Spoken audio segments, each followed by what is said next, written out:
رسول الله مبارک فرمائی چې د چا په الله او په آخرت ایمانی الله منی او د آخرت ورځ منی نو د میلمه د سره د ښه سلوک وکړي فلیکرم ضیفه د میلمه عزت دې وکړي اکرام ښه خوی دې ورسره استعمال کړي ښه ډوډۍ دې پرې وخوري د سخا نه دې کار والي د میلمه عزت وکړه تندې به ورته نه تراتې وکړي او بیا فرمای جایزته یوم ولیلة یو شواروز د لومبه میلمستیا ده هغې ته عربی کې جایزه ویل کېږي دا د د راتلو یو بدل دی نو علما دوه معنی کوي بعضې علما وایي چې لومبی ورځ چې راغې دي سینګ غرمې له راغې ماښام له راغې یا شواروز تا سره تیری نو د ده له به چې څه تیاري وي هغه د یاري پښتانه وایي جایزه د هغه د راتلو بدل تکلف ولا مه کوه بچې څه تیار یې هغه شی پرې وخوره میلمه دې په دې نه خفه کېږي ولې ځکه دې وخت کې به اوس دې غریب په تیاره پرې رالې کم خوا منډې تړلې به وایي بیبي به یا کور وي یا بني کېدی شي څوک غم خادی له تلي یا کوي نو دې وخت کې بازار کې به یا څه شي وي یا بني بعضې علما دا معنا کوي چې تیار چې سي پرې وخوره او بعضې د دې بله معنا کوي د دې هغه مقابل معنا کوي چې نه په لومبی ورځ وله ښه میلمستیا وکړه جایزته یوم ولیلة ښه میلمستیا وله وکړه ځکه لومبی ورځ یې ده پته نشته چې دویمې درېمې ته ایسارېږي که نه ایسارېږي پر تکلف چې ستا څه وسي نو د تکلف سره برابر میلمستیا وله وکړه والضیافة ثلاثة ایام او دې نه پس که هغه ایسارېده نو 3 ورځې وله میلمستیا ورکړه که په لومبی ورځ دی وله ما حضر چې څه حاضر ور دې کړل نو په دویمه او درېیمه بیا وروستو 3 ورځې وله لږه مناسب میلمستیا چې څه ته وایي اوله ورکړه یا که په لومبی ورځ دی وله ښه ډوډۍ ورکړه او تکلف دې وکړه نو بیا 3 ورځې عامه میلمستیا ورکړه وما بعد ذلک فهو صدقة او 3 ورځو نه پس بیا ستا خوښه د 4 ورځې شوې لومبی ورځ او بیا 3 نورې 4مه ورځ ستا خوښه ده صدقه او خیرات دی که ورته وی چې ورکې هم او که نه ورکې هم پروا نشته هلته میلمه ته څه وایي ولا یسوي هغه ته وایي میلمه ته چې لا یحل له ان یسوي عنده وقتی الفاظ معنی لږ ګډوډ شو ولا یحل له ان یسوي عنده میلمه له حلال نه دی چې پې دیره شي حتی یحرجه یا یحرجه چې دی په تکلیف او په حرج کې واقع نه کړي داسې به هم نه کوي دواړو ته آداب ښیي تا ته هم آداب ښیي چې میلمه سره به څنګه کوې او هغه ته هم آداب ښیي چې کوم میلمه دی ګورې زیات به نه دیره کېږي زما وروڼو مخکې زمانه کې به داسې وه اوس خو مواصلات ډېر شو ګاډي موټرې او موټرسایکلې چا کر څوک شپې نه کوي اوس میلمه یو وخت له راشي او بیا ځي د هر چا مصروفیات ډېر زیات شوي دي مخکې دا مصروفیات کم وو د مشرانو ته کم پته وه که د عمرزو د عثمانزو د 400 رشته داران به هم چا کره رالل نو 5 او 6 ورځې به دیره په میاشتو زمونږ یوه نیا وه د ګړي کپورې مازو ګړی زما د پلار مور وه دا مازو ګړی نه دلته راواده شوې وه نو مونږ به مازو ګړی ته لاړو میاشت 6 ورځې به هم تېرولو هغوی چې به دلته رالل یو میاشت به دلته کې دیرو خوشحاله به یو بل ته خفګان به نو د یو بل نه به نو خفه او خوشحاله کېدل به دغه د رسول الله مبارک زمانه کې ما قصې اوس خو هغه شی نشته اوس خو چې لاړ شي چې اوس که نه بس تلواره مې دلته میلمانه مې را روان دي هلته دوکان خالي دی هلته پلان کې دی په موټرسایکل منډه ده او ترله ده اوس هغه وختونه نشته او نه چا کره څوک شپې کوي او مخکې به میلمانه و داسې دې نه به خلک لاړل پېښور ته دیره به یو بل کره نو هغه اوس هم که هغسې څوک کوي نو رسول الله صلی الله علیه وسلم د هغې آداب ښیي یو خبره دې ځای کې ستاسو مخکې کومه ده چې لومبی میلمستیا چا کړې ده شعب الایمان هغې کې یو حدیث دی چې ان اول ما ضیف الضیف ان اول معلوم به هغه چې دا میلمستیا کړې ده هغه څوک دی حضرت ابراهیم علیه السلام دی لومبی د میلمستیا ابراهیم علیه السلام کړې ده او څنګه میلمستیا به کوله ابراهیم علیه السلام به بغیر د میلمنو روټۍ نه خوړه او فرشتي راغلي وي انساني شکل کې د لوط علیه السلام د قوم تبیله تللې او هغه فرشتې د انسانانو په شکل کې راغلي ابراهیم علیه السلام لا نو څنګه میلمستیا ولا وکړه داسې نه لکه زموږ ستاسو میلمستیا څه فما لبس ان جاء بعجل حنیظ فورا یې وله سخیر وید که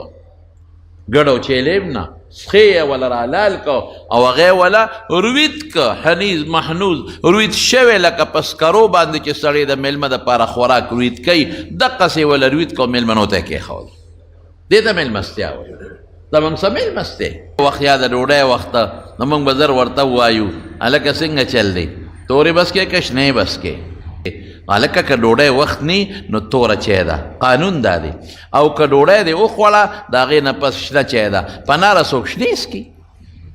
په ناره خو موږ چې د شنه نه رلي او بشیرجان ته که د شنه چای کېښوده نو وینې خو یې نه خو داسې لته به ورکړي چې چارک به غونډ در باندې در واړه دې خو شنه چای په چایو کې اړوي صابی نه نسکي ما ته پته یې مخامخ ناست دی هلکه شنه پکې شته نشته جنت کې نشته دلته به کم دی وایي جنت کې به د پیو نهرونه به نو چې پی نهري نو په شنه څوک څه کوي چې پی هلته پی بیږي او شاد بیږي بهر کې زما رونو خلاصه د خبرې دا ده چې لومبی میلمستیا حضرت ابراهیم علیه السلام کړې ده اوس رسول الله صلی الله علیه وسلم فرمایي وی ښکلی طعام کم یو دی مغه میلمه ته تندې راترې وکړي پیغمبر مبارک فرمایي احب الطعام الی الله ما کثرت علیه الایادی احب الطعام الی الله ما کثرت علیه الایادی وی د خدای پریز هغه طعام بهتر دی چې ګڼ خلک پې کیني په یو ځای خوري ګڼ خلک کیني نو یو یې دا معنا هم ده چې په کور کې ټول یو ځای شي او په یو تال باندې روټۍ خوري یو یې دا معنا هم شو کثرت علیه الایاد ډېر لاسونه پې راجمع شي ډېر لاسونه نو دا هم خوند کوي خوندوره ده د رسول الله صلی الله علیه وسلم په زمانه کې د جومات نه بار یو ګټه کاسه پرته وه دا به ستاسو به زموږ د خلکو به څه میلمستیا وي غټه کاسه به پرته وه لویه کاسه جفنه لویه کاسه هغې کې به څه و خبرې هغې کې به یو اوښ حلال که او د ابې پکې غونډ ور واچو پوخ به یې که او د هغې خوروا به وه او صحابه به راتلل شل لس دس دېرش یو ځای به یې ډوډۍ خوړه پاسېدل به نور به راتلل خوړه به پاسېدل به نور به راتلل خوړه به پاسېدل به دومره غټه کاسه اوس هم په عربو کې دا رواج دی هغوی په دې وړو پلیټونو ملیټونو کې روټۍ نه خوري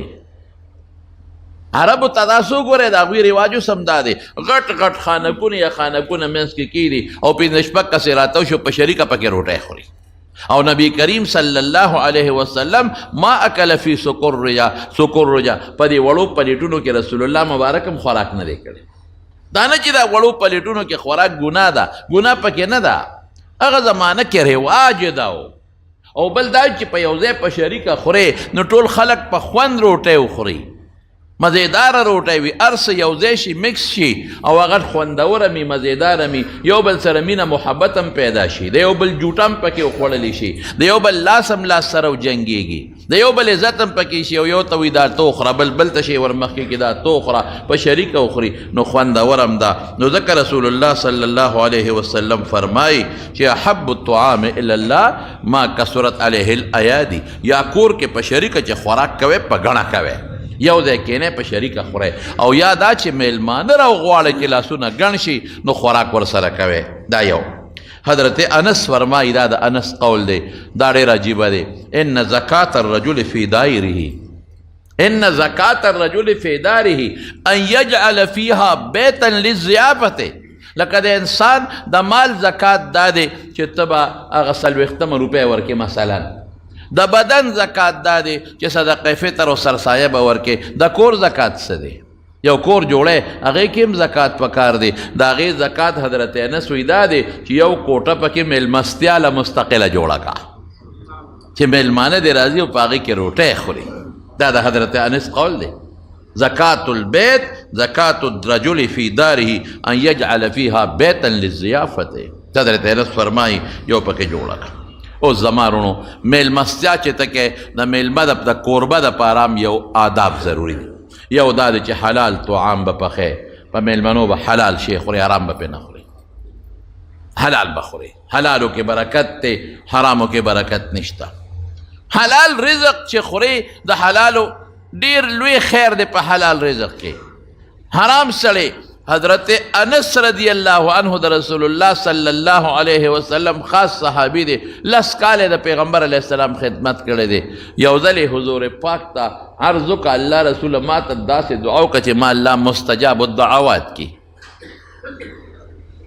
ناشنا دعا ده چې زه څه غواړم چې خدای پاک هغه څه کوي. حالانکه دته رسول الله مبارک 3 دعاګانې کړې دي. مور راوسته ام سلیم او رسول الله مبارک ته کېنو او ورته وایي انیس خادمک، دا انس ګوټې د خدمت کوي، فادعو الله له، د خدای نه د لپاره سوال وکړه.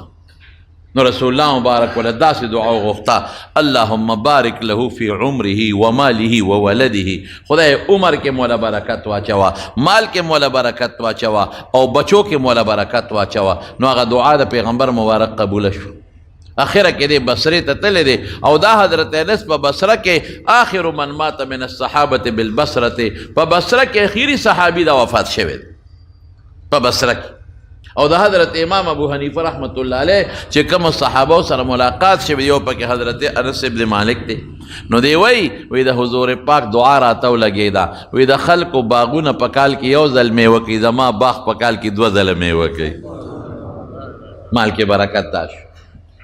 او په عمر کې برکت څه دی؟ وی سلو تقریب بلکې سلو نه وړېدلې ما، نه مې غاښ پرېوتی دی نه مې ګیره لاسپینه جوې ده. دا د عمر برکت. ټیک ټاک هم برابر. او اولاد کې برکت څه دی؟ وی تر اوسه پورې ما 2 کم سل بچین وسی ولیدل، 2 کم سل بچین وسی مې ولیدل. او نور دې پکې خدای خیر واچي چې نور څونه را روان. دا برکت. نو هغه حضور پاک نه بل سوال کوي الله رسول ما ته داسې سوال وکړه چې زه مستجاب الدعوات شم، چې زما دعا قبلیږي، چې زه څه دعا کوم چې الله قبلی. رسول الله مبارک ورته عجیبه لفظ وایي، تاسو ته هم وایم که کوم انسان وي زری مستجاب الدعوات شم، زما کومه دعا کوم قبلیږي، نو دا ټکی دی. هر سړی د دې اهل ګرځېدی شي، هر سړی له مستجاب الدعوات ګرځېدی شي. رسول الله مبارک ورته څه فرمایي؟ وی حلال وګټه او حلال وخوره. بس حلال کما اور حلال کاو، حلال وګټه او حلال وخوره. بس ولې چې کم انسان ترغیب و ترهیب کې د منذری علی کی چې کم انسان حرامن وړی وخوري، حرامن وړی یون وړی 40 ورځو پورې د دعا نه قبلیږي. بس خبره خلاصه شوه. مونږ چغې وو که نه الله زمونږ دعا نه سهار او ماښام خدای ته چغې وام دعا. حضرت موسی علیه السلام په لاره روان دی، جلیل القدر پیغمبر دی او یو سړی لګیا دی دعاګانې کوي او داسې دوا دی سړي شروع کړې ده چې جاړي او ګیره ټوله د اوښکو نه ډکه ده او د الله صفتونه کوي. یا الله یا الله یا الله ته مهربانې خدایه ته دعا قبلې، الله زه محتاج یم ستا چاته. دا د خدای صفتونه او صفتونه او لګیا دی رب العالمین ته. حضرت موسی علیه السلام شاته ودرېده چې دا سړی خو زما امتي دی، زه خو یې لا نیم لیدلې، خو چې دی دعا کوي زه پې امین ویم. دا قبلېدو والا دعا ده.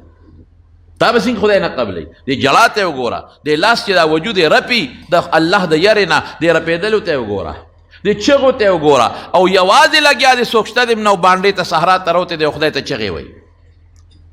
شکل یې دا غریبۍ او دا عاجزۍ جوړ کړی دی او شکل شاته ورته غلې غوندې ودرېده چې دی دعا کوي زه به پې امین ویمه. فورا جبریل علیه السلام راغی، موسی څه چل دی؟ وی د دې سړي دوا ته حیران شوم، د دې جړا ته حیران شوم، عجزۍ ته او رپېدو ته او چغو ته او د بیریا دعاګانو ته دته ودرېدم چې دی دعا کوي زه به پې امین ویم قبلیږي. راځه وی د ده نه قبلیږي، راځه ته چا به د ده نه قبلیږي. ولې نه قبلیږي؟ وی حرامې ګېډه کې پراته دي، جامې چې اچولې ده هغه حرامه ده، کم ځای کې چې اوسېږي هغه هم حرام دی. بس خبره خلاصه شوه. جامه حرامه، خیټه کې حرام او کم کور کې چې اوسېږي هغه حرام. وایي دې چغې کنه خدای ته نه قبلیږي. خبره خلاصه شوه. نو که ځان نه مستجاب الدعوات جوړول غواړي چې زما دعا دې قبوله شي او زه کومه دعا کوم خدای قبوله کړي، حرام پرېږده. بس توبه وباسه د حرامونه. ځکه رسول الله مبارک فرمایي هغه لحم نبت من سحت چې کومه غوښه د حرامو نه زرغونه ده فالنار اولا دې سره اولا بها دې سره اور لایق دی. بس خبره خلاصه. حرام خرڅه شي، حلال رزق خوره دعا به د خدای قبلی، حلال جامه اچوه دعا به د خدای قبلی، حلال کور کې اوسېږه دعا به د خدای قبلی. او که دا حرام خوري کې په قلار کې نه فریادونه مه کوه زما دعا کوم و نه قبلیږي، دعا کوم و نه قبلیږي، دعا کوم و نه قبلیږي، څه به قبوله شي. غوا باندې ټوله ورځ پردی ګیا خورې، پردی شوتل پې خورې، په میخه باندې ټوله پردی بوساړه د شپې راوړې هغه پې خورې، خشاک باندې چې اور بلې ټوله ورځ پردي خشاک راوړې هغه پې خورې، د سړک بوټي وې هغه راوړې، بل خورې بل خورې هغه پې راوړې، کم ځای نه به قبوله شي. قبلیږي شپې وځي او سبزی پردی کې دی پردو وږو له ننه وځي او چې زه اودسماتې کوم او دوه درې رامات کې جیب کې واچوئ، په بچو یې مه خورئ په خپله یې مه خورئ، څه پې مه خوره که نه مه د لوږې خو نه مرئ. قبر له به نه ځي ته، اخرت له به نه ځي. رسول الله صلی الله علیه وسلم لا یو صحابي راغی، الله رسوله که زه د الله په لار کې وجنګېږم مقبلا غیر مدبر، مخ په مخ شات کېږم هم نه، کوم خوا به ځم وایي جنت ته. چې دا سړی لاړ حضور پاک صحابي ورولېږي دا سړی راواړوئ، ردوه راویړوئ. چې راوسته وی تاسو وی مې که د الله لار کې د کافرو سره وجنګېږم مخ په مخ او شاکوم هم نه، نو ماله به خدای څه راکړي؟ تا وی جنت. وی نه یو خبره واوره، وی که د الله په لار کې مخ په مخ وجنګېدې الله لار کې کافرو سره او شهید شوې بالفرض بیا د خدای جمدي کړي، اگر چې بیا نه جمدي کېږي بیا د خدای جمدي کړي او بیا دغسې وجنګېږي او بیا شهید شوې بالفرض بیا د خدای جمدي کړي او بیا هم دغسې وجنګېدې الله د رضا دپاره کافرو سره او بیا شهید شوې، هله به جنت ته ځې چې پردې قرض در باندې ني او چې دومره دا ګوته مبارکه یې داسې کړه چې دومره پردې حق در باندې پورې جنت ته نشې تلې. الآن جبریل، اوس جبریل راغی وقال لي هکذا، ماته دا خبره وکړه. څونه حرام خوري، څومره مونږ حرام خورو بچو دپاره، قسم په خدای که دې پکار شي، ښځې دپاره والله که دې پکار شي، خویندو دپاره زما په رب که دې پکار شي. یوم یفر المرء من اخیه و امه و صاحبته و بنیه. خود قیامت په ورځ به یو بل نه تښتي، بیا هغه بچې به دې پکارېږي چې حلاله دې وله وګټه او ده پې علم وکړو، ده پې قرآن وو، دې د قرآن تلاوت کړي او تا نه پاتې شو دې منځونه او دسونه ذکرونه کوي، دا نور دې نه پکارېږي. دا نه ولې خیرات خرابوي د پردو دپاره، هلته نه پکارېږي. او چې لال مړ شو بیا دغه څلوېښتي مالوېښتي د خلکو د خاطره کې در پسې وکړه چې خلک وایي پلار پسې ډو خیراتونه هم څلوېښتی شریعت کې نشته، نه جمعې شته او نه څلوېښتی شته او نه پکې درېمې شته، دا هم په شریعت کې نشته. خیرات هر وخت کولی شي او هر ځای کې کولی شي او دا مخصوص چې مونږ کو دا په شریعت کې نشته، دا نه صحابو کړي دي او نه رسول الله مبارک کړي. او مونږ خلک یې څه لکو، مونږ ډېرو خلکو ته وایه لکه غریب یې مه کوه، دا خاتون او دا شی مه کوه. وی خلک وایي چې اړو د پلار دپاره یې څه ونه کړل. په دیوبند کې مدرسې سره خوا کې یو میا صاحب و شاجي به ورته وی ګیا به یې خرڅوله، ګیا والا شاجي صاحب هغه به څه چل کو، هغه به کال کې یو ځل د دارالعلوم دیوبند استادانو له ډوډۍ کوله. د دارالعلوم دیوبند هغه استادان چې هر یو په خپله زمانه کې د خدای ولی و، هر یو محدث مفسر داعی الی الله د تصوف لوی امام، هر یو هغې له به ډوډۍ کوله. څه به په ډوډۍ کې غریب سړی و غریبه هغه به څه چل کو، ګیا به یې خرڅه کړه چې څه ګټه به وشي، څه ګټه به یې وه، به یې په درې ځایه کړه. یو ځای به یې په خپلو بچو او په خپله وخوړه، یو کونډه ترور و هغه به یې غېله ولېږله، او یو به یې ساتله نو چې جمع به یې کړه نو کال پس به یې په دارالعلوم دیوبند استادانو له روټۍ کوله. هغې کې به وایي څه غوښې او چرګان او وریجې قورمې به پکې نه وې، څه معمولي غوندې خورا او څه سبزي مبزي چې د هغه د غریب به سوه ثوابه و، معمولی شی به. قسم په خدای قاری طیب وی مونږ به یو کال د شاجي د ډوډۍ انتظار کوو چې کله به ډوډۍ راځي. دا خوره سپوره خوروا او سبزي دا شیدونه به نور بس نو. وی دا ولې وی چې مونږ به هغه روټۍ وخوړه هغې کې به کم برکت و نو ډېره موده به مونږ په خپل زړه کې د هغې روټۍ برکات او آثار لیدل. هغه انوارات به م لیدل. مانونو یو خبره تاسو ته وکړم، مونږ چې خوراک کوو ښکلی خوراک کوو، خراب نه کوو که نه. ولې چې خراب خوراک وکړو خو وجود د تاوان ورکوي، خېټه دستونه لګوي، که زهریله خوراک یې سړی وجني،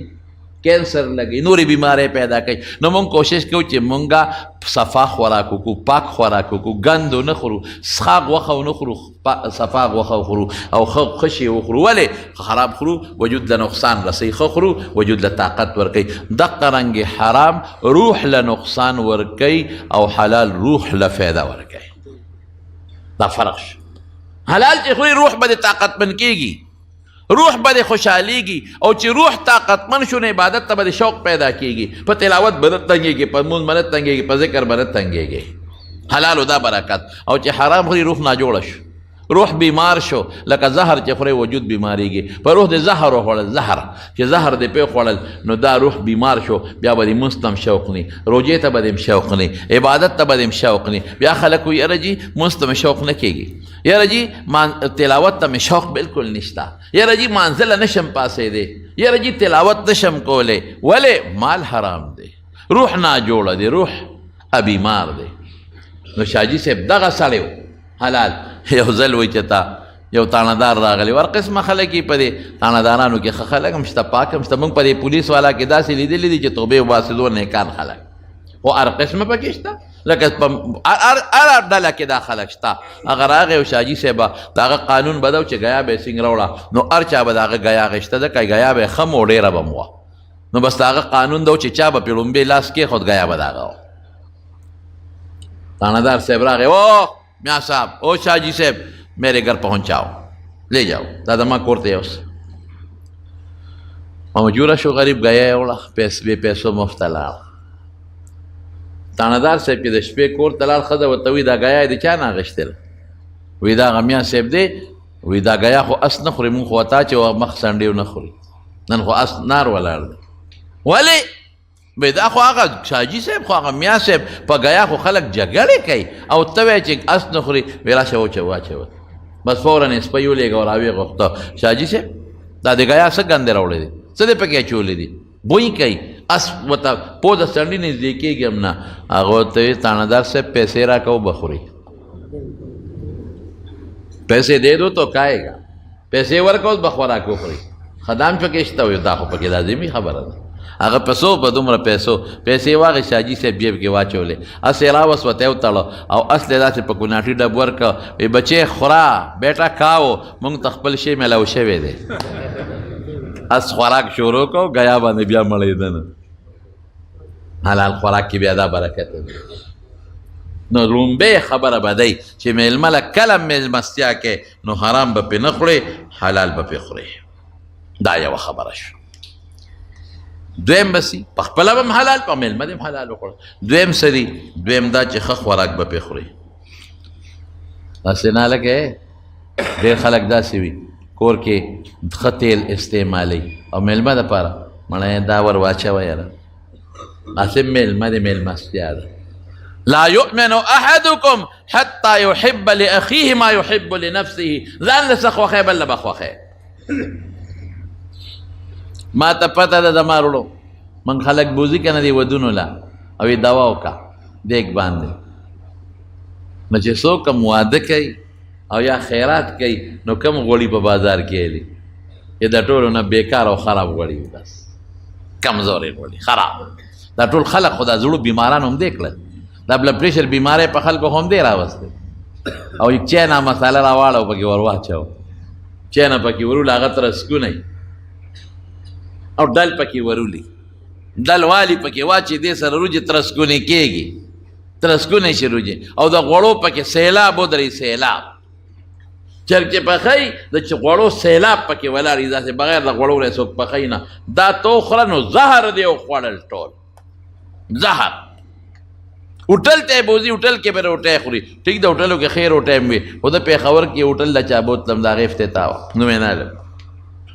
ډېره مخکنۍ خبره ده. وی د होटل افتتاح ده او راشه داسې होटل دی چې نن سبا ته سیکرټریانو ډایرکټرانو له ډوډۍ ځي، قیمتي होटل بلا دنیا پر راماتی او خلقو ټیلیفون باندې روټی ځي دا ویل خوټل دی زه چې ورغلم د بدو رشامت نه هغه د پخلي دی ته مې سر ورتا کړ چې هلته ورغلم ومې کتل دا بېکاره غوړي دا سخاق غوړي دا پراتو بېکاره تیل چې دا پکوان کې کوم بېکاره پکواني دغه تیل پراتو او چې هغه خلکو ته مې وکتله چا چې لوګان ملوګان پرې کول او غوښې مخې پرې کولې نو دا خولې ترې روانې وې په پوزه به یې کلس نارې کړې وه غلاس به یې پکې ومانډه یاره مې دا به خوري څوک دا به خوري څوک موږ بار ډبو ته ګو ډبې خشته دی چې د پخوا زمانه کې زه لا طالب وم زما اوخې په دې دغه کې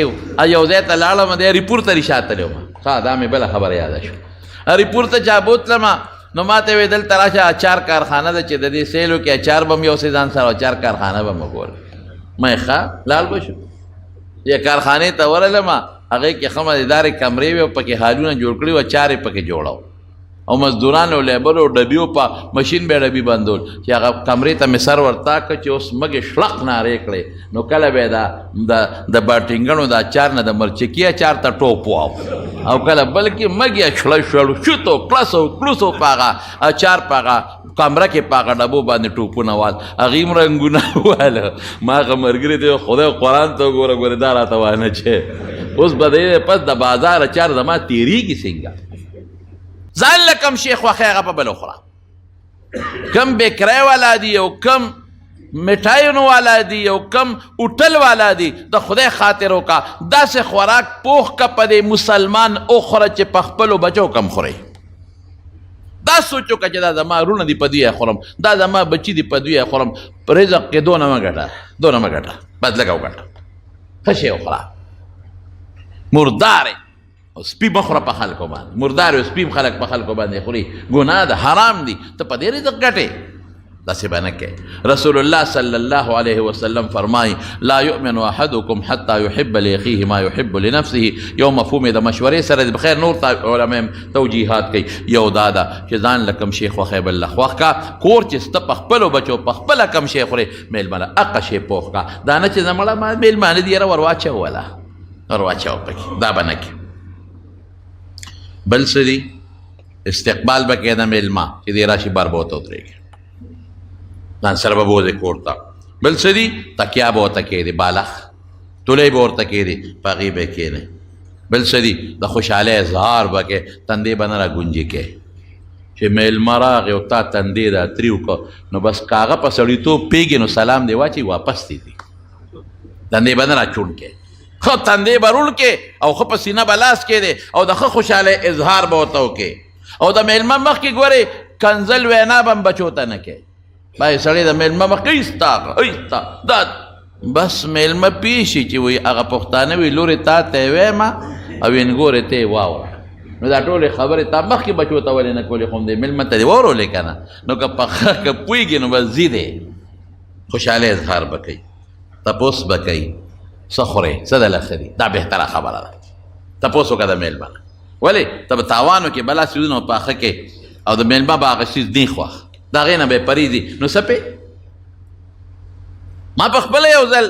فریض مې یو ځای کې چا دعوت وکړه بویه تلم نو ما ورته ویل لکه دا مهرباني وکړه چې بس صرف ماله پخې نو ما لږه سبزي پخه کړه غوړي پې کم واچوه بس روجې موجې زه نه خورم پرهیز مې دی غوښې مخې زه نه خورم پرهیز مې دی سبزي پخه کا ای که څه قیمه غوښه لږه غوندې چې او روټۍ وایي ډېره ښه چې ورغلم سبزي پکې نه وه ټول چرګان او غوښې او دا قصې پسې پخ کړی بس کېناستم نو مې اوس دې کې ماله کم شی ښه نه دا خو ما ښه څیزونه تیار کړل نو مې ښه څیزونه ماله ښه نه دي پرهیز مې دی نه دا لږ لږ پرهیز خلک ماتوي بیا هغه بل وایي خیر دی مونږ به یې وخورو که نه نو مې بس ځان له دې مېلمستیا کړې ده مونږ داسې پکې بدنام کړو مونږ به یې وخورو که نه بس میوې خورئ تاسو دې خورئ زه خو نه خورم خو بیا د شریعت خبره یاده شوه چې یاره میلمه له نري پکار چې کوربه خفه کړي نو د پرهیز د پاسه مې دوه درې څیزونه ترې راواخېسته دوی به دې مار به خوره که نه مې کاکاجي تا ته خو ما ویلي چې دا لاله نه دي ښه زما پرهیز دې پې ناجوړه کړي فقه زیات تر ده لیکلې ده شافعي صاحب دی زعفراني میلمه شو او امام شافعي ډېر لوی مهمان نواز و چې لاړ میلمه شو څو ورځې وکړه دیره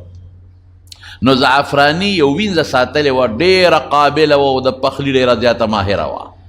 وینځه به راله نو د شافعي صاحب نه به یې تپوس وکړو زعفراني به ورته لیکلي دا شی پوخ کا ځکه هغه ته د خپل استاد مزاج معلوم لیست به یې ورته لیکلي نو به دا پخی وینځه یو ځل لاله شافعي صاحب ورته یو دلته راشه ویو ښایي لیست نن به څه پخی وی صاحب آقا راته دا لیکلي چې دا به پخی وی دا یو شی پکې زیات کا نن پکې دا شی پوخ کا وینځه لاله ډېره ښه ده میلمه دی هغه شی یې پوخ کړه چې روټۍ کېښوده نو زعفراني چې ورته کوربه کم لیست لیکلی یو شی پکې زیات مینې ته یې واز کړه وی دلته راشه وی دا یو شی دی پکې زیات ولې پخ کړی دی تا ته چې ما کم لیست درکړی و هغې نه دا شي څنګه زیات پخ کړی دی هسې تپوس یې ته وکړه چې دا دې پړه سره واورېدل چې دا دې پخه کړه وی صاحب د میلمه راته ویلي امام شافعي رحمت الله علیه چې دا شی پوخ کا وی ماشاءالله ایله په سنتو د عمل وکړه وینځې ته وایي چې د ده د خوښې شی دی وله پوخ که په سنت د عمل وکړه زه په دې خوشحالۍ کې مې ازاده کړې زه په مخه دې ښه بهتره دا ده چې د میلمه نه تپوس وکړه څه شی دی خوښ سیس ته دې زړه کېږي د هغې تپوس دې وکړه چې د هغه یو شی خوښ وي چې هغه شی وله تیار کړې د هغه د خواهش مطابق شی وله تیار کړې د هغه نی خوښ نو ته تیار کړې نو څه به پرې وکړې او بل ادب دا دی بل ادب چې کوشش کوه چې رشته دارانو له دعوت وکړي مونږ خلک پردو له خو کوو که نه رشته کې نه کوو کله کله داسې کوه یو ورور دې لګي شي ټول ورونو خویندو له دې دعوت وکړي مور او پلار له یو ځای کې دې راوغواړي داسې فارموله راته ښیم چې دا حسدونه به م ختم شي دا بغضونه به م ختم شي د اختلافات به ختم شي بل هفته کې یا بله میاشت کې د بل لور دعوت وکړي ټول رونه ورېرونه او خوریا خوري او دا ټول دې راوغواړي ما دعوت مختصر څه شی پوخ کا تکلیف مه کوه تکلفات مه کوه دی به م راغونډ شي بل ورځ بله خور بل ورځ ماما بل ورځ ترور خاوند چې دا په میاشت کې یو دعوت کېږي تاسو نه تپوس کوم بغض به پاتې شي حسد به پاتې شي صله رحمه به برقرار پاتې شي نو پردو له موږ څونه دعوتونه کوو په ودونو کې موږ څونه دعوتونه کوو واه واه په لکونو روپۍ موږ د واده په دعوت لګو رشتو کې برانې دي په لکونو روپۍ د دوی سنت یې لکونه لګو شادي حال کې ډوډۍ ورکو د لور وادي په شادي حال کې ډوډۍ ورکو لکونه پې لګو او په رشته کې رشته دار که د کاله کور ته رام شي د چا ست وته نه کې دعوت خپلو رشته دارو له وکړه صله رحمي به دې برقراري او زما رونو چا له دعوت وکړه نیکانو له وکړه ګنده خلک بی دین خلق له دعوت مو ورکوه په ابو داود شریف کې حدیث دی رسول الله صلی الله علیه وسلم فرمایي لا یأکل طعامک الا تقی وی طعام دې ستا پرهیزګاران وخوري په نیکانو پرهیزګارانو روټۍ چې په ګنده او خلک وخوري بېلمازو به مونځ نه کوي په بېلمازو او په ګندې وخوري به شرابونه پیسکي او پې کنځل کوي او چې په نیک انسان دعوت وخوري مونځ به پې وکړي روټۍ خوري او دعوت کې په نیکانو باندې وکړه او بل څه شی دی میلمه به رټې نه ګوري هسې نه چې روټۍ وخوري حضرت ابراهیم علیه السلام به بېل میلمه روټۍ نه خوړه یو ځل باروت یو بوډا 70 او یو کال یو بوډا را روان دی تالی وی ابراهیم علیه السلام د مټه ونیو راځه باباجي ما سره به روټۍ وخورې ښه ډېره ښه ده چې کور ته یې دننه که روټۍ ورته کېښوده باباجي چې کوم وخت کې روټۍ خوړه نو ابراهیم علیه السلام ورته وایي د الله نوم واله بسم الله ووایه باباجي هغه وی څوک وی الله نوم وی زه خو الله نه پېژنم کوم الله بس ابراهیم علیه السلام له غوسه ورغله چې خدای پاکه دا مې څه ګن راوسته دا مې څه بلا راوسته خدای نه پېژنې وی زه خو خدای نه پېژنم زما خو کور کې خپل بوتان دي خدایان دي هغوی ته زه سجدې کوم خدای دا په بل غم وړې حمد وایه د ټوټۍ سره د چا د الله الله خو زه نه پېژنم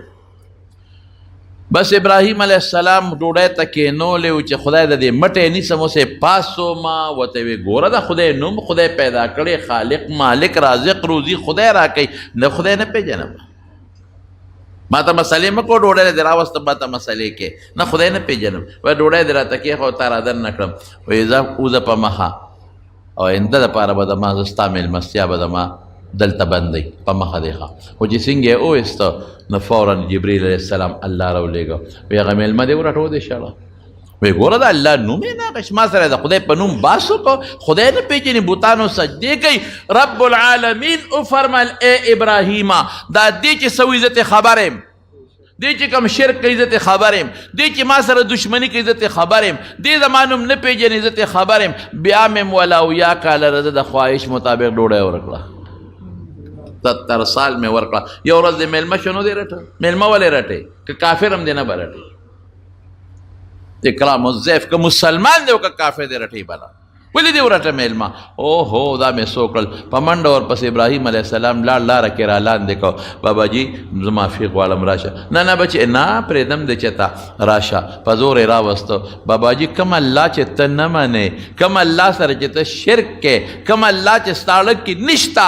هغه الله زه ملامته کړم چې دی ما نه منې او یا کاله مې ډوډۍ ورکولې دی ورته، هغه الله ورته راولېږلم. اله شابه ما سره به دا روټۍ پوره کې. بابا جي سترګو نوخ کې روانه شوې. هغه رب چې زه دشمني کوم ما سره دوستي کوي، هغه رب چې زه نه منم ما مني او ما یادوي، ما ته دا رب وښایه او ما په خپل دین که کلمه شهادت ووایي، الله پاک هغه بابا جي مسلمان کړ. میلمه به رټې نه، تندې به ورته نه ګونجي کې. اوس به کوربه څه کوي؟ دا خو د کوربه دپاره شو. اوس به میلمه څه کوي؟ میلمه چې راشي نو تنګول به نه کوي. دام قانون کې واوره، بالکل به تنګول نه کوي کوربه میلمه. رسول الله مبارک فرمایي ولا يحل له ان يسوي عنده، دله دا جایز نه دی چې ورسره دیره شي حتی یحرجه یا یحرجه، په حرج او په تکلیف کې واقع کې دا به نه کوي. یو پیر صاحب مرید میلمه شو، تاسو ته خو پخوا به خلکو ډېرې ورځې تېرولې، نو چې هغه به کله شپه به یې تېره کړه، روټۍ به یې وخوړل، سار به ته مرید تپوس وکړو، وی حضرت ایثار به یې او که ځای به؟ وی نه ایثار یم. ورځ به بیا تېره کړه، نو پیر صاحب نو ښه خوراکونه به یې پرې وخوړل، نو سار چې به شپه وشوه بیا ورته حضرت ایثار به یې که ځای به؟ وی نه ایثار یم. نو بیا ایثار به شو، بیا به یې پرې روټۍ وخوړه، نو چې بیا به شپه تېر سار به یې بیا تپوس وکړو حضرت ایثار به یې که ځای به؟ وی نه له ایثار یم. چې څلور پنځه ورځې تېرې شوې که نه، په بل ورته بیا تپوس وکړو، وی حضرت تاسو به ځای کې ایثار به یې؟ وی نه زه به ایثار یم. وی ښه مونږ به درنه لاړ شو. ته ایثار شه خو مونږ به درنه لاړ شو. باقي وی کوربه څنګه دی لکه وی چې میلمه دي کوربه به غل نه دي نو مل به وتښتي که نه، بس مونږ به د تار څه پرېږدو او بس سلام علیکم. دا خو لوی مصیبت دی. نو داسې به هم نه کوې. بس ګوره چې دعوت یې درکدله او رالې. ښه دویمه خبره، بې دعوته به هم ګورې نه دی. بعضې وخت کې ګوره ډېر خلک بې دعوته دي. رسول الله صلی الله علیه وسلم فرمایي وی چې څوک بې دعوته چا کره لاړل دخره سارقا و خرجه مغیرا، وی غل ورننوته او ډاکو راووتل. او چې دعوت دله درکړي خط دله کور ته راغی یوازې به دی، بس دی به نه لېږي. ډېر خلک ایثار خط راشي زامنو ته وی داسې کار دی هغه زه خو زه کار لدم او بچې ټول ورشئ ښه، بیا خفه کېږي غون ورشئ خفه کېږي، په دې غون ورتلو خفه کېږي او یړه دې راله وچو ته وی خفه کېږي. تا ته یو خط رالېږلي یو کس بس خبره خلاصه، دیم به نه بوځې. در پسې کور ته راغې د ما واده دی او د سیل مې به ټول راځې، بس بیا تکړه شوه ته. شادي حالونو کې دا شی ډېر زیات دی. زه خو نه ځم دې شادي حالونو مادي حالونو ډېر مې څوک مجبوره کړي او بس اکثر مې بوځي نکاح ده یا د نیکان خلک یې بعضې د بشیر جان دوستاني پکې بعضې دا مخامخ ناست دی. نو ما بوځي چې ته نکاح وتړي یا دوه درې خبرې وکړم، نو زه ورته خپل ټیم وښیم ولې شادي حال کې چې وایي 8 بجې ډوډۍ ده که نه نو 12 ولله خلاصېږي او اکثر پکې ټنګ ډکور هم وي، ټنګار هم پکې خېږي،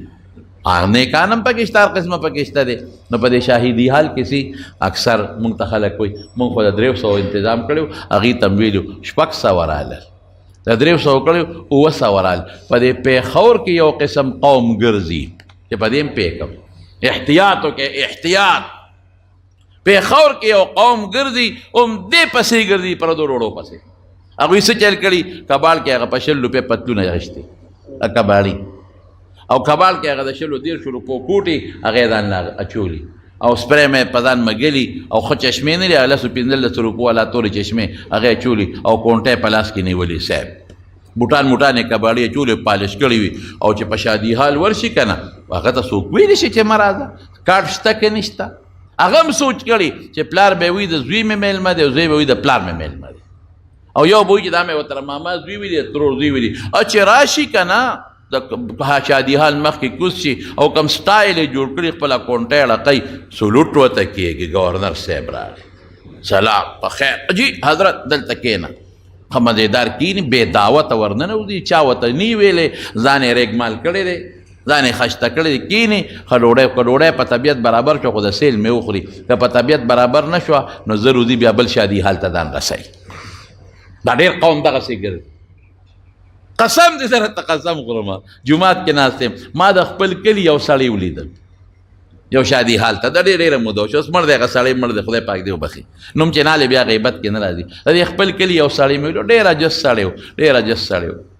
او مزدور کار سړی و او یو ځای کې مو څو چشمې یې چولې پتلونه یې چولې دی کوټه یې چولې دی او په شادي حال چې زه سره وځم دقه چې دی راننوته داسې مې وویل سر یې ښکته کړه مې دلته راشه لږ څه کې خیر دی پتلون دی پکې څنګه اچولی دی پتلون د تړلو په چل هم پوهېږې که نه پوهېږې دا دې څه چل کړی بس ما ویل دې ملامته کېږي غلې غوندې ته ووتم مې دا اوس وګوره ورته دې ستورنګزو نه راغلی دلته په شادي حالونو باندې ګرځي خدای چې څو به یې والي نن غرمه یو کې او ماښام بل کې او بل وخت بلکې داسې د یو ځای بل دی نه خلک ځي دا چې وي 300 ته میل او 600 رالل دا څوک دا فرشتې خو نه دي راغلی او نه پیریان راغلی دي دا همدقه خلک ګرځي دا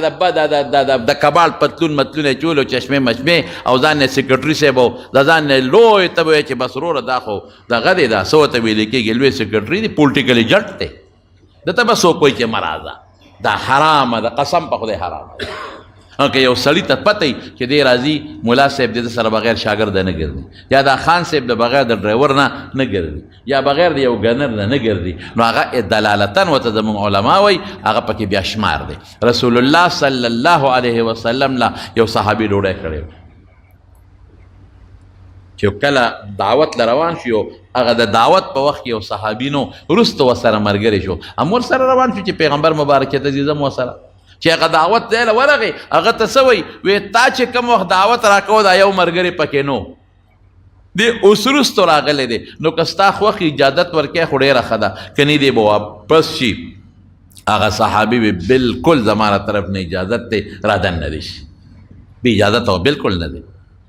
او بې دعوته به پردی ډوډۍ له بلکل نه دی دا ګناه ده دا په شریعت کې حرامه ده او حضرت بل بسي چې کله روټۍ خورې د خدای نوم بالې بسم الله به وی ښه بسم الله به وی ډوډۍ کې برکت به پیدا شي او چې کله ډوډۍ ختمه شوه الحمدلله به وی دا آداب دي بسم الله به وی د خدای په نوم رسول الله صلی الله علیه وسلم روټۍ خوړه صحابه ورسره ناست دي یو باندې راغی ډوډۍ کې داسې صحابه وي داسې ډوډۍ مې نه ولیدې چې په لومبي وخت کې پکې ډېر لوی برکتو مونږ لګیو خرو خلاصېږي نه هغه صحابي راغی په یو 2 وړۍ خلاصه کړه باندې سې دی باندې نه راغی باندې والا آداب به رستو رستو زده کول وایي داسې ډوډۍ مې نه ولیدې په اول کې پکې برکت ډېر و اخره کې پکې اړوونه نو هغه رسول الله مبارک وفرمایل وی مونږ چې شروع کړه د خدای نوم م واخیسته نو برکت پکې پیدا شو او دا ملګری چې راغی د شروع کړه د خدای نوم یې وانه غیسته نو شیطان ورسره خوراک وکړه نو خبره خلاصه شو د خدای نوم باندې او که په اول کې دې هیر شي نو بسم الله فی اوله و آخره یا اوله و آخره او که داسې په پښتو کې وایه د خدای نوم لومبي ځل کې ملم اخر وخت کې ملم او د خدای حمد بادا کې په روټۍ باندې چې نوړی اوچتی وی الحمدلله چې اخره کې فارغ شي الحمدلله یو لوی عالم دی سلیمان ابن حرب د هارون الرشید په زمانه کې هارون الرشید ناست دی نو وی یو ګیلاس اوبه راوړی نو سلیمان ابن حرب هغه مرۍ منډه کړې نو ګیلاس اوبه یې راوړی نو چې هارون الرشید خولې ته اچولې نو سلیمان ابن حرب رحمه الله ورته وی صبر وکړه مسکه صاحب خو عالمو د علمو به قدر کوم وی اسې صاحب تا نه یو تپوس کوم چې ته په یو ځنګل کې یا په یو لاره کې روانې او ډېر زیات تږې شي او تا ته اوبه نه میلاوېږي او د تندې مرې او څوک د ګیلاس اوبه راوړي او درته وایي چې دا نیمه بادشاهي به راکې نو ور به یې کې هغه وایي چې زه مرم په بادشاه څه کوم چې د مرګ نه بچ کېږم په یو ګیلاس بلکل به یې والا ورکړم بلکل وی ښه چې بیا یې دغه نیمه بادشاهي خو دې ورکړه هغه اوبه دې اوس کله د خېټه کې ونښفتې او په متیازو کې نوځي بعضې وخت د سړي مساله کې متیازې نوځي ډېر دړ کوي خدای دې مو ساتي نوځي. یو سړی راغی او هغه وایي زه دله دا ګیلاس اوبه وباسم، ما سره داسې دارو دی چې دا متیازې به دنه اوس وځي دا ګیلاس اوبه او ته دړ نه تلقېږې، خو دا نیمه بادشاه راکه وربی کې. هغه وایي چې زه له مرګه بچ کېږم ولې به یې نه ورکوم. ورته یې پته راته ولګېده چې ستا د ټولې بادشاه قیمت یو ګیلاس شو. ټیک شو، په نیم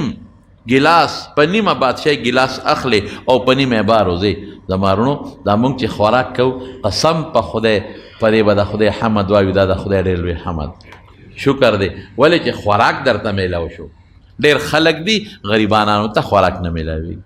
خدای ګواه دی په دې پېښور کې مې لیدلي داسې خلک چې په د فروټو پوستکو ته ناست یې غرالي او سټي یې، او داسې خلک مې هم لیدلی دی. زما د په خدای قسمي قسم درته خورم داسې خلک مې هم لیدلی دی چې په ډیران د پاسه زړې ټوکړې راغونډوي، زړې ټوکړې دا مې لیدلی دي. په ډیرانونو د پاسه مچان پې بنګېږي. باباجي په دې څه کې دا وړمه د خوراک درک نه لګي، خرڅې به کم چې بچو له پیونوړې روټۍ والا شکر نه وباسي چې تا له خدای وړه درکړل جلنده او ډوډۍ د له خدای پاک درکړه او سبزي او ترکاري خدای درکړه، ټول وایي الحمدلله. او بیا چې دله درکړه غاښونه یې دله درکړل، په هغه غاښونه یې معده کې، او چې غاښ دې نه نو ته به دې خړه کېږي په څه به یې خورې،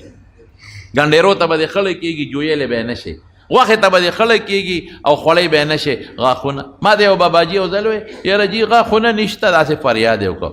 مې د څو کال وی 80 نه خوړېدلی وی، مې 80 کاله دې په دې غاښونو په منونو په ټنونو څیزونه معده کړل، په ټنونو غوښه په منونو ستا نه یېره ده چې دا څونه دې خوړلې ده. نه یو هر څه دې 80 کاله دې لکه د میچن په شان پې څیزونه معده کړل او خېټې له ور بسې که که نه باباجي اوس لږ نرم څیزونه خوره، دا دې ځوانانو ته پرېږده. اوس وی خندل. نو دا ګوره د خدای نعمت چې خدای غاښونه درکړل، او بیا معده دې روغه ده. د چا چې د معدې بیماري وي راشه توبه وباسه، چې خوري الټی کوي نه مې تېرېږي، چې خوري الټی کوي. یو سړي به د خدای نه سوال کو د پیسو دولت، نو یا خدای پاک ما له حضرت خضر په مخه راکړي چې دوا راته وکړي. او خدای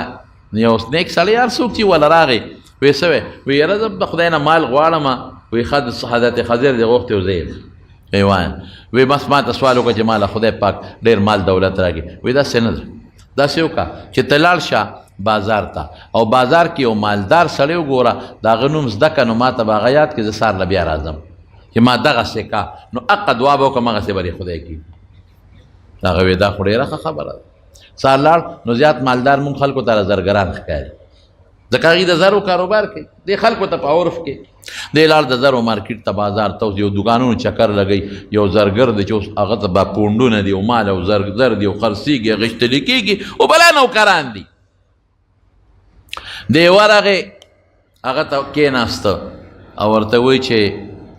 داسې کار دی چې دی، او مخامخ ولاړ دی پیشکي شو، ایشه دې خوا راشه. وی څه وی وی دلته څه له ولاړې؟ یاره دا تا ته یو خبره کوم خفه نه شي. ولې خفه کېږم؟ وی دغسې یو نیک بنده راغلی دی او ما خدای ته سوال کړی و الله را لېږلی او ما وی ما ته دعا وکړه چې خدای مالدار کړي. هغه وی بازار کې وګرځه او یو سړي نوم زده که، ما ته به ووایي چې د دغه سړي په شان که دعا به وکړم خدای به د هغه په شان کړي. نو ما ته ته ډېر مالدار ښکاري، دا سره او سپین ارض زی نو زه وایم چې زه دعا کوم چې ستا په شان مې خدای کړي. نوم راته لږ وښایه، پلار نوم راته وښایه. هغوی بچې کښېنه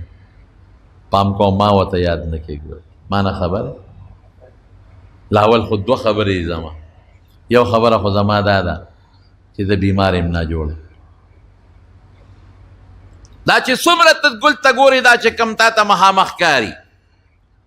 دا ټول زما په مخ کې غوښې او چرګان او زما مال خوري، زما پکې نصیب نشته. ما باندې دا هر څه بند دي او ډبې راواغی شوي، دغه پیتي مال راځي او دا خورم. نو مال به دې ډېرې دا به دې خوراک یې نو څه به پرې. وی دویمه واوره، دویمه دا وه چې ښځه مې ډېره زیاته خوښه وه، زه یې هم ډېر زیات خوښ وم.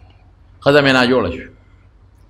چې ناجوړه شوه بیماره شوه، ډاکټر بیا طبیبانو وی دا مري، دا ختمېدو والا. زه کېناستم چې ښځې دا ستا نه بغیر به ژوند څنګه تېرېږي چې ته نه یې، خوښه مې ډېره. وی ما ته وي 14 اعتبار دی، خو زه که مړه شم زما 40 کې به دې بله ښځه کړي. نو ستا نه بغیر بله ښځه سوال نه پیدا کېږي چې زه بله ښځه وکړم. وی چې په سړو اعتبار نشته او بله به دې کړي بس ما نه یو غلطي وشو زه لاړم او د ښځې د خواهند د خواهشاتو چې کوم اندام یې هغه مې ځان نه پرې کړم او ډاکټر طبیب لکه سنت چې سړی کوي برابر وګنډلم او رالم ښځې ته مې هغه اندام کېښود چې اوس ته یقین راغی بس اوس خبره ختم رې او دې وخت کې زما خواهش ته نشي پوره کولی بله ښځه چې څه کوم زه پې څه کوم خیر و خلاص اوس دې یقین راغی وی اوس مې یقین راغی وی خدای مې ښځه جوړه کړه خدای دې تباه و برباد کا خبیثه دا ستا کار اوس مې ښځه خدای جوړه کړه زه اوس بیمار یم قصه مې خلاصه ده اسم نشم کولی د ښځو په مثال یم او زه ورته ناجوړ یم دغه پیتي مې خوراک دی ښځه مې جوړه کړه او اوس خفه کېږم اوس زه اسم نشم کولی دا چې څومره نوکران ته وینې که نه دا زما ټول څه د حلالو د حرامو خاوندان دي زما د ښځې او څه د حرامو بچي دي ښځه مې لګیا ده ګناه کوي او بچي دې پیدا کېږي ما سوال کوي چې زما پچان دی خدای کا غواړي کو زما پچان که نه هغه وی خدای دې بیخ وباسي دا ګوټ چاري راله ډېره ښه ده خو چې پرلت وغځم چې څه خورم نو اړه ته مې کېږي پرهیز مې نشته دی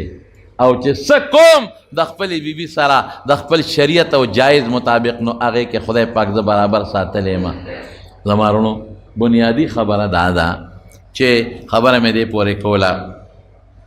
چې خدا د دعوت متعلق خبره مې کوله درته چې دا یو انسان د بل بې دعوته به یو ځای له ځای هم نه چې یو ځای ته چا دا بللی نه او بې دعوته او د خدای حمد به دا کې دې پورې مه خبره کوله چې خدای موږ له روغ صحت را کړی دی الحمدلله هر شی راله برابر دی چې موږ یې خورو بله دا خبر دا خو دعوت خبر او که هسې څوک د چا تپوس ته ورغی یا د چا ملاقات له ورغی او د روټۍ وخت نی ډېر به نیسارېږي دا هم د شریعت مسله ده رسول الله مبارک فرمایي وی چې د مریض تپوس له لاړې څونه ساعت به ایسارېږي پخوا چې به زمونږ خلکو غوا لشل او یا اوس لشي نو چې کم وخت کې غوا ته بچې ور پرېږدي که نه او پی ته والي نو بچې ته بیا اخوا نه د غوا نه چې کله پی والي نو بیا ورته بچې ور پرېږدي نو هغه بچې د غوا غولانده یو دوه درې ټونګې ورکړي نو هغه بچي ته هغه غوا بیا پی را پرېږدي نو بیا ته بچي وتړي دغه د بچي د پرېښودو ټیم دومره ټیم به ایسارېږي زیات به ایسارېږي او په تکلیف کې نه اچي تپوس ته ورغې بس ډېره ښه ده یا ملاقات له ورلې د روټۍ وخت نه سلام علیکم یا هسې ورلې دعا له چا له ورلې یو مشر له یا بل څه مقصد له ورلې نو ډډه به نه وی د خوراک څه شته که نشته یا کیدای شي کور والا بیماران انتظار نشي کولی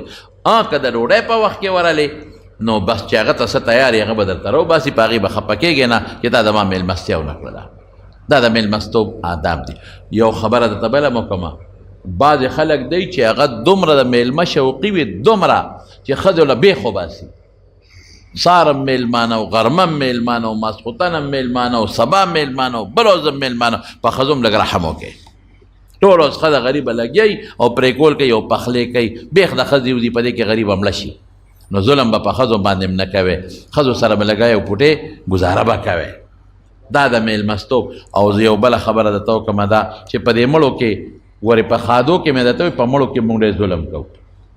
بعضې خلکو کره مړي وشي خلک پې دیره شي او بیا بالخصوص په درېیمه او په جمعه کې د سحر د 8 بجو نه خلک راشي په کرسو یې ډډې والي او تر څو چې ډوډۍ نه خوړلې نه ځي هلکه ظلم مه کوه شریعت کې خو دا وایي چې کوم کور کې مړی وشو نو ته والا روټۍ یوسه شریعت کې خو دا وایي وخت رانه زیات تېر شو خو یو قیمتي خبره مې را یاده شوه یو سړی و هغه په ریاض کې دا تقریبا یو کال دوه مخکنی خبره ما یو کتاب کې دا واقع ولیدله وی ودوم او په خوب کې راته یو سړی وایي چې ټلیفون یې وکړه چې په خوب کې راته یو سړی وایي چې یو سړي نوم یې راته واغې چې دی د ټلیفون نمبر دی د عمرې له بوله وی هغه نمبر یې چې واغې چې زما له ذهن نه ووته سال چې پاسم جمعات امام ته مې وایي چې دغسې ما ته په خوب کې چې وایي چې یو نمبر یې د ټلیفون یاد کړه چې هغه عمرې له بوله نمبر دې یاد دی نه وی په دویمه شپه مې دا بیا دا خوب ولیده بیا راته هغه سړی وایي بیا راته وایي چې تا ته ما وایي چې دا ټلیفون نمبر یې دی او دته ټلیفون وکړه د سره میلاو شو دی عمرې له بوځه یاره ما نه خوا نمبر یې دی دا نمبر یاد کا نمبر یې راته ووایي چې راویښ شوم نمبر مې زیاد و زر مې ولیکه امام صاحب ته مې بیا ووایي چې نمبر خو مې یاد دی او دا نمبر دی څوک هم یوه شپه بیا صبر وکړه په درېیمه شپه مې بیا دقسې خوب ولیده څوک سړی دی او ما ته وایي چې ګوره تا ته درېیمه ورځ ده زه وایم او دا نمبر یې دی او فورا دا سړي ته ټلیفون وکړه عمرې لی بوځه هغه نمبر یې راته یاد کړه چې راویښ شوم همغه نمبر مې ذهن کې و ټلیفون مې ورته وکړ ما یې بھائی جان زه ته عمرې له بوځم ته کوم ځای او ته څوک یې او ته عمرې له بوځم څومره خرچه چې کېږي دی پتا کوم وایي هغه داسې په خړت خړت وخندل چې موږ مونځ نه کوو ته م عمرو له بوځې مونږ روجې هم کله نیسو کله نه نیسو ته مونږ عمرو له بوځې یاره اړه مې خفه شو چې خدای ته څه مطلب دی خو ما چې دا کار به کوم ما ورته وایي بھائی جان بات ته نه دوست دی نه مې رشته دار یې نه دې پېژنم نه مې پېژنم نه مې نه څه تمه شته خو 3 شپې مې دا خوب ولیده او ستا دا نمبر 3 شپې و چې ماله څوک راکوي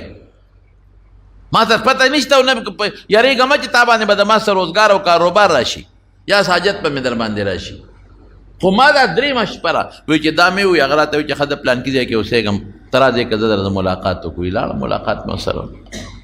وایي سړي را خندل چې عجیبه دا ده چې زما خو خفه کېږم د نن هلته ته ویم زه خو شراب هم څکم زه خو مونځ هم نه کوم دا څه مسله ده ما چې بس دا نمبر ستا دی او زه دې بوځم وایي دا ډېره ښه ده چې بوځې پښتانه وایي مفت شراب قاضي هم څکلي دی وایي عمرې له مې بوتلم وایي چې بو مې ته احرام یې وتړه طواف مې پې وکړو چې طواف کې تاویږي نو دا سړي باندې اثر وشو ډېر ښه طواف یې وکړو چې بیا سایه کوي صفا مروه په منځ کې ډېر ښه اطمینان سره سایه وکړه بیا چې کله د عمرې نه فارغ شو مونږ واپس ځو خو ده ما ته وایي چې ګوره ما به خپل کور ته واپس را رسیاسې نه په لار به مې نه پرېږدې یوازې زه تنګېږم چې کله طواف نه فارغ شو سایه نه فارغ شو عمرې نه فارغ شو سر ده مه خورئ ما مې خورئ وایي دې ما ته وایي چې ځو مې او یاره زه یو 2 منټو له دې حرم ته ځم یو 2 رکعته مونځ کوم بیا ځو ما یې ډېره ښه خبره ده زه به هم وکړم وایي چې حرم ته څنګه نه ننوتو ما خپل 2 رکعته وکړل او دې په لومبي رکعت کې په سجده پروت دی سر نه اوچتی یا خدای پاک هلکه ما مونځ کو تا اوسه پورې لومبی سجدې نه سر نه یې پورته کړی ناست یم خو سړی هم هغسې پروت دی هغسې پروت دی هلته خو پولیس والی ویسې نه څه جنجال جوړ د موازو کې چې دا د ما ملګری وخت په سجده پروت دی چې هغه وړقو چې ویړقو ساتې وته ومړو خیر لاش مې اوچت کول او کور ته مې ورسو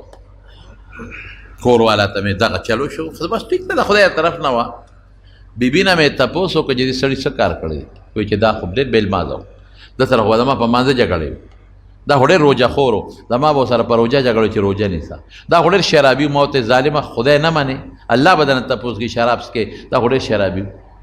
نه څه کړي دي یاره یو عمل یې کړی دی دا څه دي وایي زمونږ په دې ګاونډ کې یو ښځه وه د هغې خاوند مړ شو ډېره جزانان غریبانان نو چې خاوند به څه مزدوري کوله څه نوړی روټۍ به یې راوړله ډېره جزانان و په هغې به د بچو ګزاره کېدله یو سړی مړ شو چې مړ شو نو خلک دې مړو له روټۍ راوړي دا مې دې پورې وي چې په مړو مه دی راکېږې چې کم کور کې مړ شي په خپله وله روټۍ یوسئ هغه غریبانان په غم کې پاتې دي د جمعه او د څلوېښتې او د درېیمه ده او د دنیا د سار نه 8 بجې ناست یو تر ماسپښینه پورې په دیرۍ په 10-12 دیګو کار نه کېږي هغه غریب د ښځې کالي خرڅ کړي یا ولا څاروي خرڅ کړي یا ولا ځمکه خرڅ کړي ولې دا خلک راته ناست دي رانه نه دا به بالکل نه کوې ګوره دا زما ومنې دا خبره ته د حقیقت کومه په درېیمه کې یا په جمعه کې مړي دومره قسم په خدای خلکو د ګران شي وري چې دا موږ ته خلک دا ځکه چې موږ ته خلک شکایت کوي مخکې ورځو کې مراته چا وایي چې مهرباني لږ په تقریر کې دا ووایه مونږ خو بېخ ووته بېخه مو وت خلک راشي بس په درېیمه دیرۍ مونږ خو یو دیګرو چې نه شو پخولی او په بلا شی را باندې دیرۍ څه ورسره وکړو بې شړلی هم نه شو یا په جمعه کې را کړه خپل او پردي ټول پراته لکه خو راوړی وله که نه خیر زما رونو خبره مې دې پورې کوله چې وایي دا صرف یو کار دی چې دلته هغه سړی مړ شو ښځه کونډه پاتې شو ماشومان بچي پاتې شو نو خلکو 3 ورځو پورې روټۍ ولې یوړه یوې د هغه ښځې غریبې مزدوري خو بنده شو ځکه خاوند مړ شو ښځې خو بار مزدوري کولی نه شوه 3 ورځې خو ښځې او بچي خوراک وکړه به 4مه ورځ څه نشته چې نشته نو هغه ښځې په لوښو کې څه د خلکو نه هغه 3 ورځو چې څه پاتې ماتې هغه ګرم کړل په بچو باندې خوړل 4مه ورځ هم تېره شوه په 5 ورځ بیا څه نشته، خلکو هم روټۍ بنده کړه، مزدوري هم نشته. دې ښځې کور کې څه کباړ مباړ وغیره راغونډ کړه، هغې خرڅ کړه کباړ مباړ، په هغې څه واخېستل، بچو خوړل، ورځ به په هغې ګزاره وشوه. بیا څه نشته، کور کې چې کوم زیاتي لوښي موښي و هغې خرڅ کړل، هغې په بچو خوړل، بیا څه نشته. خیر دا ښځه لاړه یو دوکاندار له، په پرده کې دوکاندار ته وایي چې یاره زه راغلی مو، ما له لږ قرض وړه راکړه، بچي راته نار دي، نن 2 درېمه ورځ ده، جاړي راته ماشومان د لوګین، او سوال هم ګناه ده، نشم کولی، او قرض راله راکړه چې ته زه کوشش کوم په چا طرف مزدوره شومه یا چاته کور کې نوکره شومه او چا را باندې خدمت وکړه در به کوم، هغې زه خپل کار کوه، نیکبخت دی، تاله قرض را، تا ته پلار خاوند هم نشته، بچي دې واړه دي، ته ماله څه راکړې، ویې رټله دا غریب واپس راکړه. اوس دا هم وږې ده، زامن هم وږي دي، ماشومان بچي هم وږي دي، دې کې مشر زوی دا 7 کالو نه جوړه شو، دا لوږې د لاسه غریب نه جوړه، مور ورته سر ته ناسته ده، آها خدای د داسې حال نه مو ساتي، او مور وله په سر باندې زور کوي د هغه غریب تبه ده، او د لوږې د لاسه یې تبه ده، او جاړې چغې وایي مورې خېټه مې خوږېږي، یا مورې دړ مې دی، ای مورې د ما خېټه خوږېږي، مور ورته سر ته ناسته ده، په سر زور کوي، او ماشومه خورې ده د 5 کالو یا 5 کالو غالبا، هغه وله او نور ماشومان خو واړه دي، اوبه راوړي کله په سر اچوي، او د بیجان له کله په خپو اچوي چې د ما رور به جوړ شي. ناستی مورې څه نشته چې د خولې کې ور واچومه، بچي اوبه شته بل څه نشته، اوبه شته دا واخله، بل څه دي؟ دا ماشومه خورې څه وایي؟ دې مور ته وایي مورې دا بیجان به مې کله مري،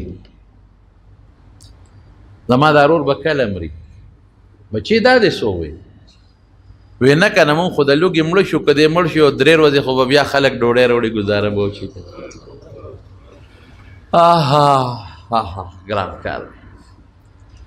دا ماشوم، دا مور یې پاڅېده او خدای ته ودرېده، یا الله ازمایش کې پرته یم خدایه، ته په خپل کار ښه پوهېږې، موږ نه پوهېږو، الله دې سره څه وکړم، د دې ماشوم او دې بچو سره څه وکړم، دې ښځې دا فریاد کړی دی، او دې خواته زما دا خاوند، دا چې کوم خاوند زما